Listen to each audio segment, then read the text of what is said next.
자, 여러분 오늘 서로 격려하라라는 제목으로 함께 말씀을 나누려고 합니다.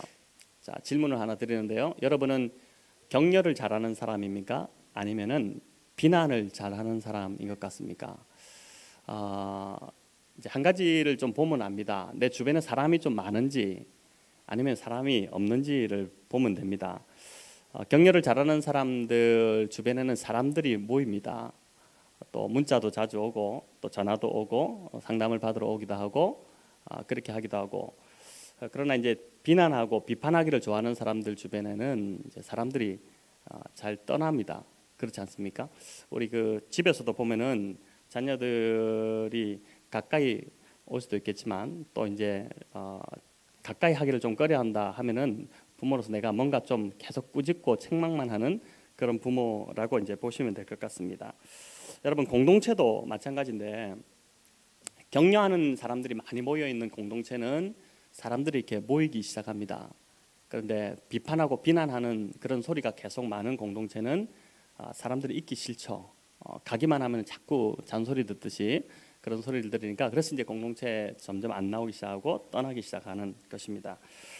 오늘 격려의 힘에 대해서 여러분과 함께 나누는데, 그러기에 앞서서 이제 격려가 왜 필요한지를 우리가 창세기 3장을 우선적으로 좀 살펴볼 필요가 있습니다. 여러분 창세기 3장은 이제 타락장이라고 해서 인간에게 처음 이제 타락한 인간에게 찾아온 처음 정서가 있는데 그게 무엇인지를 보여줍니다. 여러분 3장 9절 10절 이제 한번 보여주시면 같이 한번 읽어볼까요? 여호와 하나님이 아담을 부르시며 그에게 이르시되 네가 어디 있느냐? 이르시되 내가 동산에서 하나님의 소리를 듣고 내가 벗었으므로 두려워하여 숨었느니라. 자, 처음 죄를 지은 인간에게 찾아온 첫 그 정서, 감정은 무엇이었습니까? 두려움이었죠. 두려움이었습니다. 하나님께서 범죄한 인간에게, 이 두려움 가운데 있는 인간에게 처음 던지신 질문이 뭐냐면은 아담아 네가 어디 있느냐 이렇게 물으신 겁니다. 아담아 네가 어디 있느냐. 아담이 어디 있는지 모르시지 않죠. 하나님 전지전능하신 분이신데 아담이 어디 있는지 왜 모르시겠습니까? 이렇게 질문을 던지신 이유는 아담으로 하여금 이제 아담의 죄를, 아담을 노출시켜서 아담에게 회개할 기회를 주시기 위해서 아담을 이렇게 아담아 네가 어디 있느냐라고 부르셨습니다. 사람은 문제를 꽁꽁 숨기고 있다. 그 문제가 어떻게 해서 드러나면은 그때 비로소 어떻게 합니까? 다른 사람에게 도움을 청합니다. 근데 그 문제가 드러나기 전까지는 어떻게 하든 이걸 좀 감추고 내가 해보려고, 왜냐하면 두려움 때문에 그런 것이죠. 첫사람 아담의 범죄로 인해서 모든 인류에게 찾아온 이 두려움의 문제는 성경에서도 끊임없이 계속해서 다루어지고 있습니다. 여러분 하나님께서 아브라함에게 수도 없이 두려워하지 말라라고 말씀하셨습니다. 아브라함이 참 많이 두려웠겠죠. 또 모세나 여호수아 민족의 지도자들, 그 당당했던 사람들도 하나님께서 어떻게 합니까? 두려워하지 말라. 계속해서 두려워하지 말라. 또 선지자들 얼마나 참 대단한 선지자들입니까? 그 예레미야나 이사야나 이런 선지자들에게도 하나님께서 두려워하지 말라라는 말씀을 참 많이 하셨습니다. 예수님께서도 제자들에게 지상명령을 이제 위임하시면서 뭐라고 말씀하셨습니까? 내가 세상 끝날까지 너희와 함께하겠다 이렇게 말씀하셨죠. 근데 이 말씀을 하셨던 이유가 뭡니까? 그렇게 그러한 약속을 주시면 함께하겠다라는 약속을 주심으로 두려워하는 제자들을 안심시키기 위해서 그런 말씀을 이제 하셨습니다. 인간을 강하게 지배하고 있는 이 감정이 두려움인데 저와 여러분 역시 이 두려움에서 그렇게 자유롭지는 못합니다. 여러분 창세기 3장 10절은 아담이 두려움을 느낀 두려움의 근원이 뭔지를 보여주는데 이렇게 말했죠. 내가 벗었으므로 두려워하여. 벗었으므로 두려워하여. 여기서 벗었다는 것은 지금 그냥 우리가 느끼는 이 단어만 생각해도 느끼는 감정과 비슷합니다. 창피하고 부끄러운 것이죠. 그리고 궁극적으로는 나의 이 부끄러운 모습 때문에 하나님께 용납받지 못하고 거절당할지 모른다, 거부당할지 모른다라는 마음입니다. 인간의 핵심 정서가 두려움이라면 그 두려움의 최종 근원은 핵심 정서가 두려움이라면 두려움의 최종 근원은 내가 용납받지 못할 것이다, 내가 거절당할 것이다라는 그러한 인식인 것이죠. 아담에게 이 두려움의 첫 정서가 찾아온 이후로 모든 인류는 노출의 두려움과 그로 인해 예상되는 거절의 두려움을 안고 여전히 우리가 지금 살아가고 있습니다.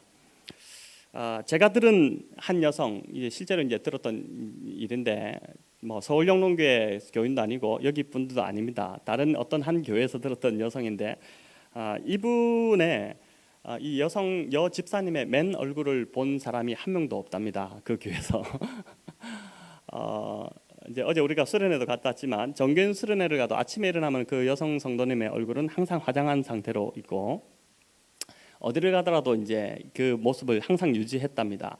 오늘 이제 화장을 다 하고 오셨고 오늘 아침에는 우리 다 이렇게 맨 얼굴로 다 대하고 식사를 하고 했는데 그래서 이제 모든 성도들이 참 궁금했습니다.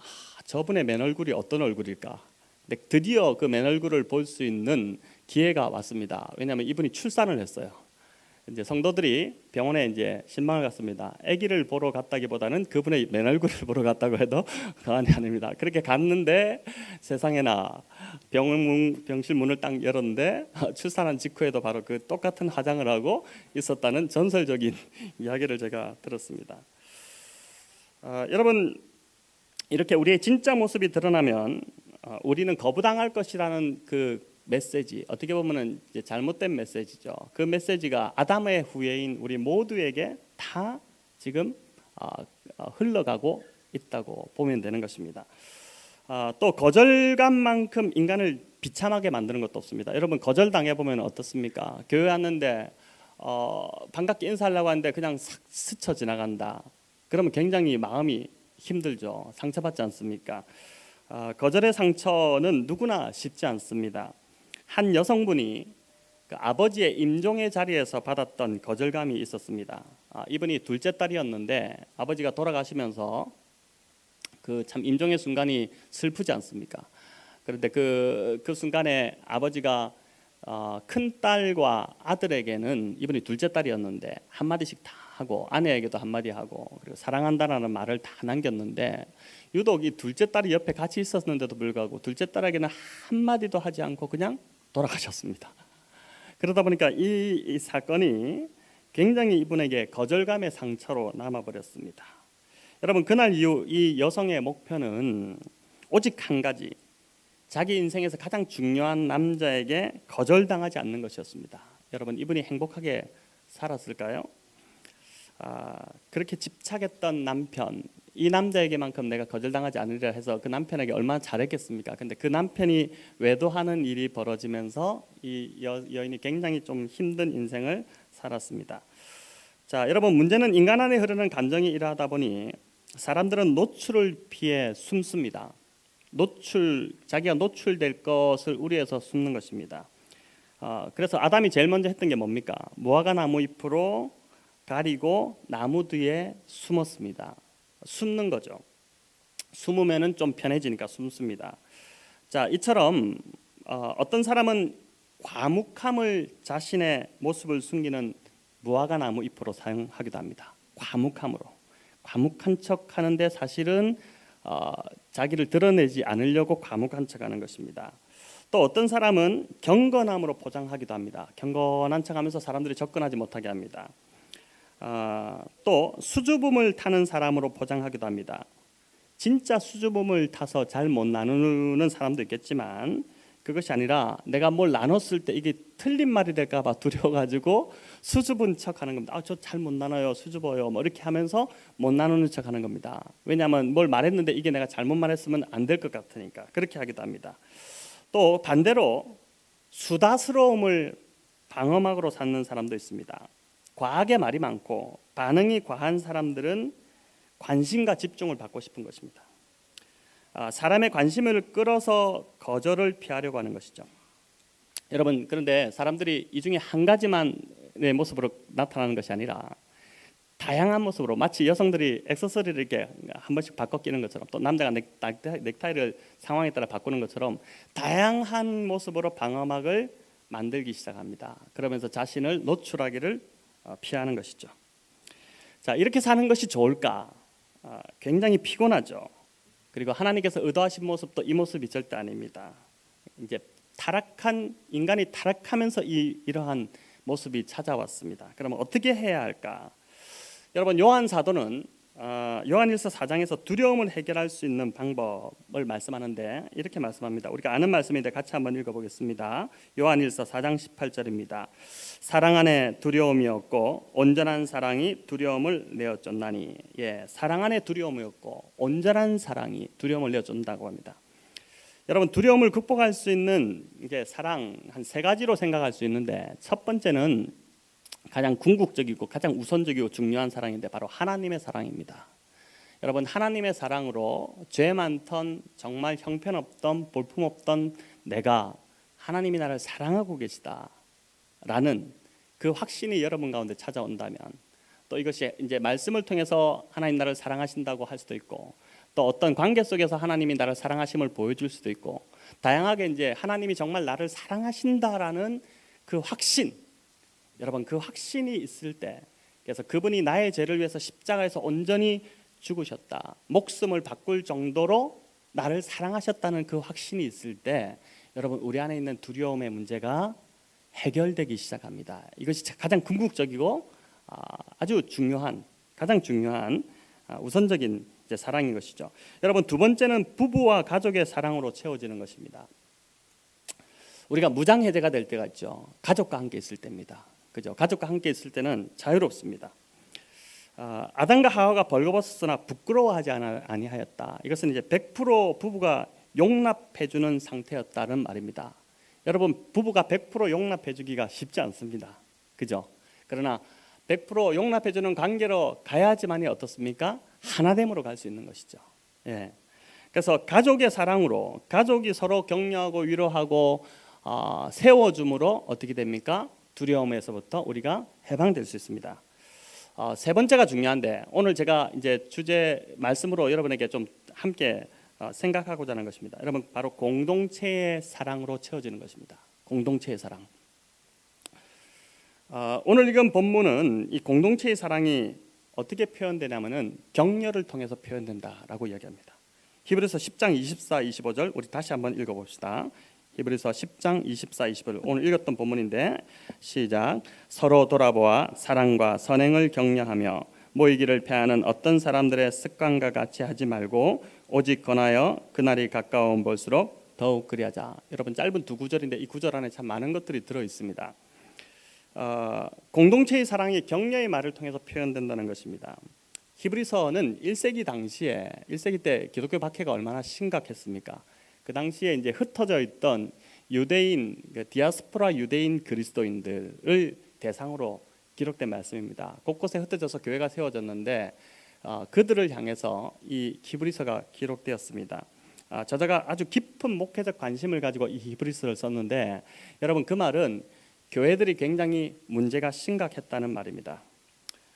교회 공동체들이 당시 참 실패한 모델이었다는 말입니다. 그런데 그들을 책망하고 야단치기 위해서 이 히브리서가 쓰여진 것이 아니라 격려하고 세우고 다시 회복시켜서 바르게 세우려는 목적으로 히브리서가 기록이 되었습니다. 오늘날 한국 교회도 문제가 있기는 매 마찬가지입니다. 교회 안에서 성도들이 진정한 코이노니아를, 교제를 이루느냐. 여러분, 우리가 어제 이제 가서 하루 자면서 확실히 하루 자고 함께 먹으니까 더 많이 친해졌습니다. 또 알지 못했던 상황들도 또 듣게 되고, 또 이제 모닥불 앞에서 어떻습니까? 자연스럽게 마음이 열리지 않습니까? 그렇게 하면서 이제 어제 더 많은 이야기를 하다 보니까 더 좀 친밀해져서 왔습니다. 참 감사한 일이죠. 여러분, 한국 교회가 참 이렇게 비상적인 관계로 교회 안에서도 많이 만나고 있습니다. 용납되는 분위기보다는 자신의 연약함이 노출되면 거절당할까 싶어서 교회에 오더라도 보호막을 칩니다. 그래서 사람의 인격과 인격이 만나야 되는데 그렇지 못하고, 솔직한 그 인격의 모습이 만나지 못하고 보호막과 보호막이 만나는 일들이 참 많습니다. 그러니까 포장지와 포장지가 그냥 만나는 것입니다.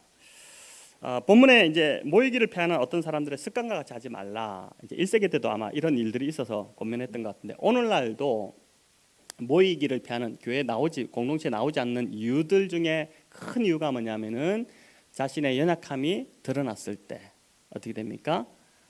그 연약함을 그 안에서 해결해야 되는데 해결하지 않고 그냥 그 연약함 때문에 나오지 않는 겁니다. 여러분 그렇게 하면서 어떻게 하죠? 내가 연약함이 드러났기 때문에 나를 용납하고 받아들이지 않을 것이다, 나를 거절할 것이다 라는 생각이 먼저 들면서 그 공동체를 떠납니다. 그래서 자기가 아무도 모르는 다른 공동체에 가면 거기서 또 자기를 받아들이겠지 생각하지만 근본적으로 문제가 해결되지 않은 사람이 다른 공동체로 옮겨간다고 한들 거기서 또 문제가 드러나기 마련인 것이죠. 하나님께서 지금 다루시려는 어떤 그 사람의 문제가 있는데 그것을 그 공동체 안에 보내신 것은 그 공동체가 충분히 그 사람의 문제를 다룰 수 있다고 보는데, 그렇지 않고 거기서 또 이렇게 마치 메뚜기처럼 다른 데로 펄짝 뛰어버리면은 어떻게 됩니까? 결국은 다루어지지 않고 또 시간만 가는 것입니다.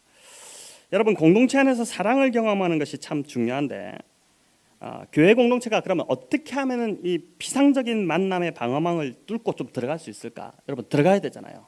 우리가 포장지와 포장지로 만날 수 없잖아요. 인격과 참된 인격이 만나야 되는데 들어가야 되는데, 여러분 오늘 본문이 그 중에 하나의 대안을 제시하는데 바로 격려의 말이 방어망을 뚫고 두려움까지 들어가서 그 두려움을 변화시킬 수 있다라고 오늘 말씀합니다. 여러분 교회 공동체는 24절에 나오듯이 서로 돌아봐라고 합니다. 서로 돌아봐야 됩니다. 저 사람이 나만 돌아보면 안 되고 또 나만 다른 사람 돌아보면 안 되고, 누구든지 교회 공동체에 속한 사람이라면은 우리 장로님만 돌아보는 것이 아니라 모든 사람이, 우리 중고등부 학생들조차도 다 서로가 서로를 좀 돌아보아야 됩니다. 서로 돌아보아 이렇게 말씀하고 있죠. 그래서 그렇게 서로 돌아보아서 격려하는 것이 공동체를 회복하고 공동체를 세우고 그냥 피상적인 만남이 아닌 진정한 만남으로 들어갈 수 있는 하나의 힘이 된다고 합니다. 여러분 이 구절을 좀 더 살펴보겠는데 서로 돌아봐 사랑과 선행을 격려하라. 여기서 이제 격려하라, 격려의 헬라어 원어적 의미가 이렇게 이제 표현하고 있습니다. 한번 띄워보시면 격려라는 말은 한 사람이 다른 사람의 인생 여정에 합류한다는 뜻이며 그가 장애물과 피로에 지쳐도 계속 그 길을 가도록 끊임없이 자극제 역할을 하는 것이다. 여러분 좀 쉽지 않게 다가오죠. 삶이 쉽지 않을 때에도 상대방이 그리스도인으로 좀 더 성장하기 원하는 마음이 생기도록 돕는 일입니다. 그리고 하나님의 은혜로 내가 다른 사람이 나에게 격려할 수 있도록 나 자신을 열어두는 거예요. 나 격려해 주십시오. 누가 두르려면 확 닫아버리는 것이, 두르지 마 이렇게 하는 것이 아니라 열어두고 격려할 수 있도록 또 내가 다른 사람에게 다가가서 격려하는 것입니다. 여러분 이렇게 살펴보니까 격려는 가벼운 칭찬 수준이 아닌 것 같아요. 그냥 한마디 이렇게 던지는 게 아닌 것 같습니다. 그 차원을 넘었습니다. 이 격려는 어떻게 보면 사명입니다. 사명으로 감당해야 될 겁니다. 헬라어 용법 자체를 보더라도 서로 돌아보아 또 오직 권하여, 이것은 그냥 한번 이례적으로 하는 것이 아니라 지속적으로 꾸준히 돌아보고 권하고 하는 것이 바로 이 말씀이 우리에게 주는 교훈인 것이죠. 여러분 이쯤 되면 상당히 부담스러워지죠. 격려가 쉽지 않게 다가옵니다. 격려를 지속적으로 하기도 쉽지 않지만 사람은 누구나 격려하기보다는 격려받고 싶어요. 격려하기보다는 내가 격려 먼저 받고 싶습니다. 그런 욕구가 있죠. 또 격려의 의미처럼 누구를 지속적으로 책임져 주는 관계를 맺기가 쉽지 않습니다. 어떤 사람은 그런 시도를 했다가 좋지 않은 결과 때문에 오히려 상처받고 저 사람 싫어해가지고 주제넘게 내가 그냥 이렇게 해서 또 그만둔 분들도 있을 것입니다. 자, 이런 상황에서 우리는 어떻게 격려의 사명을 감당할 수 있을까? 성경이 우리에게 지금 말씀하고 있던데 이 격려의 사명을 어떻게 감당하고 있을까? 어제 아마 늦게 주무신 분도 있고 또 이제 여담으로 하는 겁니다. 지금 잠깐 잠을 깨우기 위해서 또 이제 이야기하신다고 막 늦게까지 이렇게 하신 거에 비해서는 굉장히 지금 잘 살아 있습니다. 보니까 다들 잘 듣고 계시네요. 네, 계속 나가봅시다. 자, 격려가 상당히 부담스러워지는데 이런 상황에서 우리가 어떻게 격려를 계속할 수 있을까? 두 가지를 생각해 볼 수 있는데 첫 번째는요, 격려를 개인의 삶의 목표로 설정하는 것이고 두 번째는 격려를 공동체의 삶의 목표로 결정하는 것입니다. 여러분 이게 참 중요합니다. 격려를 내 개인의 삶의 목표로 결정하고 또 공동체의 목표로 설정을 하는 겁니다. 자, 격려를 먼저 개인의 삶의 목표로 설정하는 것에 대해서 살펴봅시다. 격려하는 삶을 살기로 결정할 때 내 안에 찾아오는 갈등이 있는데, 그것은 내가 격려하는 삶을, 그래 목사님이 그렇게 또 말씀하시고 말씀이 말씀하니까 격려하는 삶을 살아보자 이렇게 하지만, 그럼 나는 누구에게 격려받냐 라는 생각이 듭니다. 나만 격려하나 이런 생각이 들죠. 그리고 나도 힘든데 나도 힘들어 죽겠는데 내가 누구를 격려한단 말인가, 이렇게 할 수 있습니다. 여러분, 이 싸움은 쉽게 말하면 욕구와 목표의 그 싸움입니다. 욕구는 뭡니까? 내가 먼저 격려받고자 하는 마음이에요. 목표는 뭐죠? 다른 사람을 격려하라는 하나님의 말씀에 순종하는 겁니다. 여러분, 이 둘의 싸움에서 목표가 이기면 그렇게 크게 문제 안 되고 참 다른 사람을 격려하면 잘 갈 수 있습니다. 그러나 욕구가 이기게 되면 어떻게 됩니까? 그때부터 참 사명을 감당하기가 쉽지 않죠. 예를 들어서 남편이 저녁에 퇴근하고 와서, 요즘 뭐 맞벌이 부부도 있으시지만 남편이 저녁에 퇴근하고 와서 집에 들어올 때 아내들이 기다렸다가 여보 얼마나 힘드셨어요, 제가 당신을 위로하고 싶고 격려하고 싶고 뭐 이렇게 하시는 분이 거의 그렇게 하시나요? 네. 그것보다는 이제 들어올 때 이렇게 합니다. 그러면 이제 남편은 어떻습니까?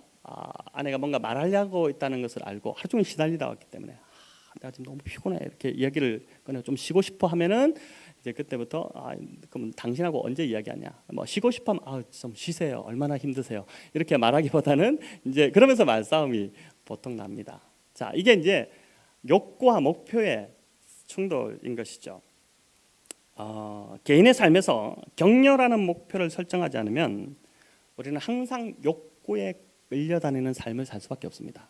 여러분, 갈라디아서 5장 24절에서 이렇게 말씀하죠. 그리스도 예수의 사람들은 육체와 함께 그 정욕과 탐심을 십자가에 못 박은 자들이다. 물론 우리가 이제 우리가 갖고 있는 욕구가 그렇게 막 탐욕 이 정도는 아닐 겁니다. 그러나 이제 이 욕구가 또 이기적 욕구인 경우가 대부분이 많지 않습니까? 내가 좀 더 편하기 위해서 그런 걸 요구하죠. 근데 이런 욕구와 목표가 이제 충돌하는 것입니다. 욕구보다 목표를 더 중요하게 생각하며 살아가야 될 자들이 그리스도인들이다. 주님을 따르는 자들은 내 욕구보다 다른 사람을 더 격려하는 그 목표를 갖고 살아가야 될 자들이다. 이거를 이제 말씀해주고 있습니다. 여러분, 예수님이 제자들을 3년간 데리고 다니면서 훈련시키셨습니다. 왜 그럴까요? 왜 훈련시키셨습니까? 그들을 세상으로 보내기 위함이었습니다. 세상으로 파송하기 위함이었습니다.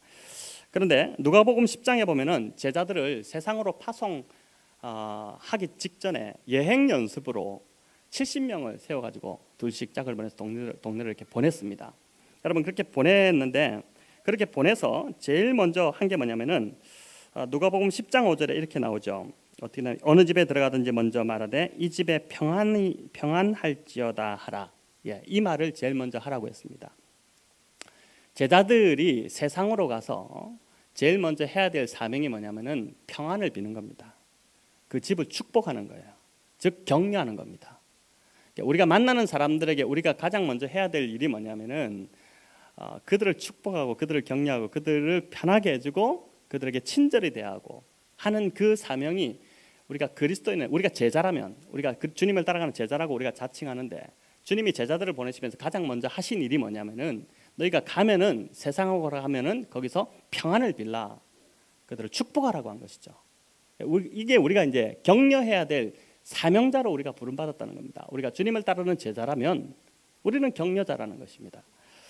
여러분, 이 정체성이 분명하면 우리는 욕구보다 목표를 따르는 삶을 살 수 있습니다. 이 정체성이 분명할 때 우리가 만나는 사람들의 유익을 먼저 구하는 의식적인 헌신을 계속적으로 해나갈 수 있는 것이죠. 자, 그런데 정말 그 성격상 타고난 사람들이 있습니다. 다른 사람들한테 말 잘 못하고 또 뭐 이렇게 잘 다가가지 못하고 이런 사람들이 있습니다. 막 말하려면 이게 울렁증이 나가지고 잘 말 못하고 이런 분들이 있어요. 과연 이런 사람들도 이 격려의 사명을 감당할 수 있을까? 네, 감당할 수 있습니다. 여러분, 여기 서로 돌아와 격려하되 특별히 사랑과 선행을 하라, 격려하라고 하는데 이 사랑과 선행이 주석적으로 이런 의미가 있습니다. 한번 띄워보시면 사랑은 감정에 따라 흔들리지 않고 우리의 감정과 상관없이, 즉 현재의 감정이 어떠하든 그것과 관계없이 행동하기로 선택하는 것이고, 선행은 상대방의 유익을 위해서 행하는 행위며 더 나아가서 사람들을 하나님께로 인도하는 행위다. 여러분, 사랑은 내가 기분 좋을 때는 하고 기분 나쁠 때는 안 하는 것이 아니라, 감정이 아니라 의지라는 것이죠. 사랑은 의지로 행하는 것이다. 그리고 또 여기서 선행은 뭡니까? 내 유익을 먼저 챙기는 것이 아니라 다른 사람의 유익을 먼저 챙기는 것이고, 그리고 그들의 영적 성장을 돕기 위해서 행하는 행동이다. 여러분, 저와 여러분이 그냥 평범하게 살아가는 사람들은 아닙니다. 저와 여러분, 주님이 우리를 그렇게 평범하게 부르지 않으셨어요. 이 어두운 세상 가운데서 여러분, 이렇게 살아갈 때 어떻게 됩니까? 우리의 삶이 빛이 나기 시작합니다. 다른 사람들이 볼 때 우리로 인해서 기분이 좋아집니다. 여러분, 아침에 대부도에서 나오면서 하늘을 보니까 얼마나 예쁜지 몰라요. 바다와, 아내가 바다와 하늘의 색깔이 똑같다 이렇게 표현하던데, 그 아름다움을 보면서 우리가 기분이 좋아지잖아요. 우리가 이렇게 말씀대로 이런 격려하는 삶, 다른 사람을 축복하는 삶을 우리가 살아가기 시작할 때 그 우리의 삶에서 다른 사람들이 기분이 좋아지는 겁니다. 그게 우리를 하나님께서 세상으로 보내신 이유가 되는 것이죠. 여러분, 말주변에 없는 사람도 훌륭한 격려자가 될 수 있는 이유는 격려의 위력이 말에 있지 않기 때문입니다. 말 자체에 있지 않아요. 말 뒤에 숨은 동기, 그것이 그냥 전달됩니다. 보이지 않아도 우리 안에 있는 그 숨은 동기들이 이렇게 전달됩니다. 정말 사람을 세우고자 하는 마음, 저 사람을 내가 격려하고자 하는 그 정말 착한 마음이 있다면은, 여러분, 그 마음으로 다가갈 때 말을 잘 하지 못해도 어떻습니까? 그냥 전달되는 것입니다. 우리가 이렇게 할 때 때때로 무안을 당할 수도 있고 또 괜히 했다 이런 후회감이 들 수도 있습니다. 그러나 중요한 것은요, 참된 동기로 우리가 하나님 앞에 나아갔다면, 격려의 사역을 행했다면, 마지막 심판의 날에 주께서 그 모든 것을 드러내시고 또 감추인 것을 드러내시고 마음의 뜻을 다 나타내실 때에 우리에게 반드시 잘하였다, 착하고 충성된 종아, 네가 참 잘하였다 라는 그러한 칭찬이 있게 될 것입니다. 자, 여러분, 이제 두 번째로 격려는 개인의 목표를 넘어서 이제 교회 공동체의 목표가 되어야 되는 것에 대해서 잠시 제가 말씀드립니다. 여러분, 교회가 어떤 방향을 추구하든 간에 분명한 사실이 하나 있는데, 그것은 교회는 사람이 모이는 것이고 또 사람이 서로 부딪히면서 함께 이루어가는 공동체라는 것입니다. 여러분, 그렇기 때문에 교회가 우리 가정교회를 갑니다. 우리는 또 대형교회를 추구합니다. 우리는 분립개척을 추구합니다. 우리는 제자를 만드는 교회, 제자 교육을 가장 우선적으로 합니다. 우리는 또 전도 폭발을 우선적으로 합니다. 이런 뭐를 하든지 간에 여러분, 그 방향 안에 하나님의 사람들을 격려하는 일이 빠진다면 그때부터 교회는 길을 잃어버리게 됩니다. 여러분, 어떤 방향으로 막 가자 이게 중요한 게 아니라 정말 그 방향으로 가면서 그 안에서 정말 서로가 서로를 격려하는 그 일이 더 중요한 것이죠. 기독교 작가인 레리 크랩, 제가 이분의 책을 참 좋아하는데, 이분이 이제 격려라는 책에서 이런 말을 했습니다. 우리 한번 같이 읽어볼까요? 격려는 그리스도의 몸된 교회 안에서 관계의 근육과 같다. 그래서 이것을 부지런히 사용하지 않으면 결국은 근육이 위축되고 교회는 절름발이가 될 것이다. 여러분, 격려가 관계의 근육과 같다는 겁니다. 여러분, 근육을 안 쓰면은 이렇게 사람이 무력해지잖아요.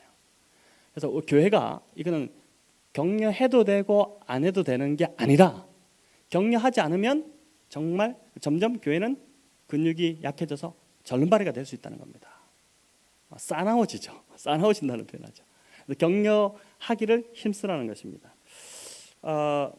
교회는 서로 돌아보아 사랑과 선행을 격려하는 일을 공동체의 목표로 세워야 됩니다. 여러분, 교회마다 새해 목표를 세울 때 올해 우리는 몇 명을 성장시키겠습니다. 또 올해 우리는 전도를 몇 명 하겠습니다. 예산을 어떻게 세웁시다. 어디까지 하고 구제는 얼마를 쓰고, 이런 목표도 중요하지만 교회가 한 해를 시작하면서 세워야 될 목표는 뭐냐면은 우리 올해 어떻게 격려합시다. 서로를 어떻게 세웁시다. 여러분, 이러한 목표가 훨씬 더 중요한 겁니다. 양적인 것보다 질적인 것이 결국은 공동체를 변화시키는 것이죠. 여러분 가정에서, 그래서 오늘 이제 이 설교가 좀 실제적으로 되기 위해서는 가정에서 하루 2번 부부 격려하기, 이번 주에 한번 숙제 내드리겠습니다. 하루 2번 부부 격려하기, 아침에 1번, 또 저녁에 1번, 이렇게 한번 해보세요. 여러분 남성들은요, 제가 홈빌더를 이렇게 인도하다 보니까 남성들은 이제 사회에서 아무리 잘 나가더라도, 잘 나가는 CEO가 된다 하더라도 특히 중년이 넘어갈수록 집에서 아내에게 인정을 못 받으면 힘을 쓰지 못한답니다.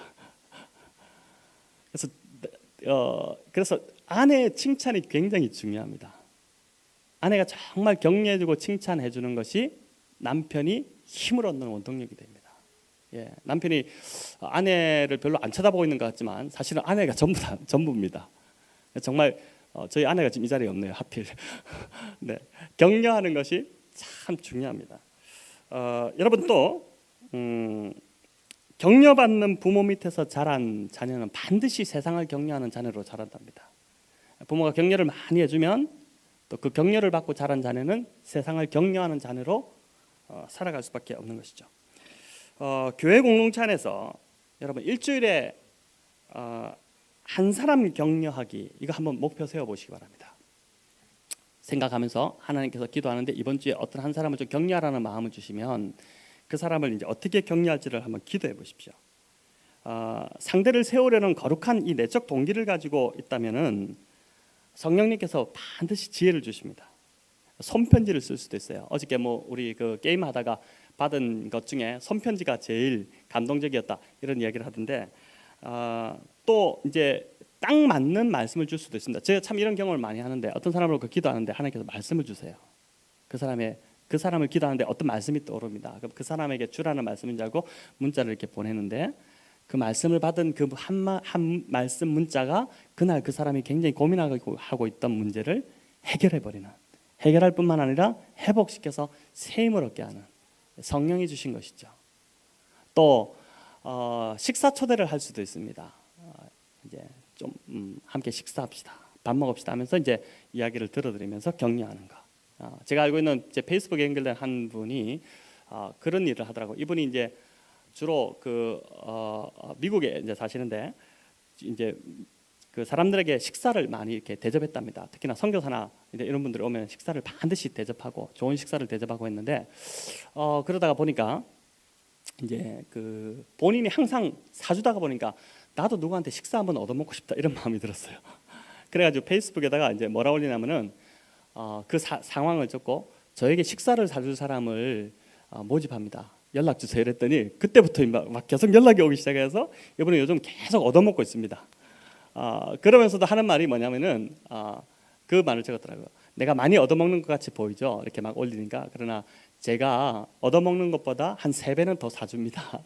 이런 이야기를 하는 것을 봤습니다. 이 좋은 식사의 자리가 또 사람들을 격려하는 우리가 자리가 될 수 있습니다.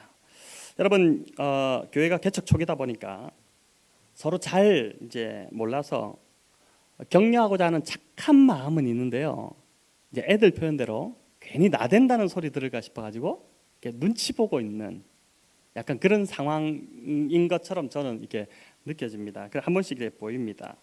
조심스러운 것이죠. 여러분, 제가 오늘 이 설교를 했기 때문에 이제 공식적으로 누가 이렇게 하면 말씀에 순종하는구나, 나대는 게 아니고 말씀에 순종하는구나, 그렇게 여기시고, 또 아까 전에 열어놓으라 했잖아요. 누가 나를 격려하면 열고 닫으려 하지 마시고, 그것은 타락한 인간의 본성 속에 나타나는 것이고, 회복된 자는 열어야 됩니다. 여시고 또 잘 받으시고, 그리고 격려해서 힘을 얻으시면 또 다른 사람을 격려하시고, 그렇게 좀 우리가 공동체가 나가면 참 좋겠습니다. 우리가 무엇을 행하든 간에 어떤 형태로 가든지 간에 우리의 지속적인 격려의 사역을 통해서 한 영혼이 좀 죽게 돌아오고 또 공동체가 풍성해지는 일들이 일어난다면 하나님이 정말 기쁘게 우리 공동체를 또 계속해서 이끌어 가실 것입니다. 여러분, 이렇게 좀 이번 한 주도 서로를 격려하며 잘 달려가시는 우리 성도님들 되시기를 주님의 이름으로 축원합니다. 우리 함께 이 시간 찬양 하나 부르고 나서요, 우리 또 말씀을 가지고 기도하겠습니다. 여러분 이 찬양이 참 우리 송정미 씨가 지은 찬양인데 송정미 씨가 지은 찬양 중에 이 찬양이 제일 뭐 기름 부심이 있는 것 같아요. 제가 보니까 외국인들도 이 찬양의 가사를 몰라도 이 찬양만 부르면 그렇게 웁니다. 이 찬양 속에 우리를 향한 하나님의 격려가 있습니다. 어떠한 격려보다 더 참 뜨거운 격려가 우리를 향한 하나님의 격려죠. 여러분 이 찬양을 부르시면서 주님의 음성으로 좀 받으시면서 함께 찬양 부르고 우리 말씀을 가지고 기도합니다.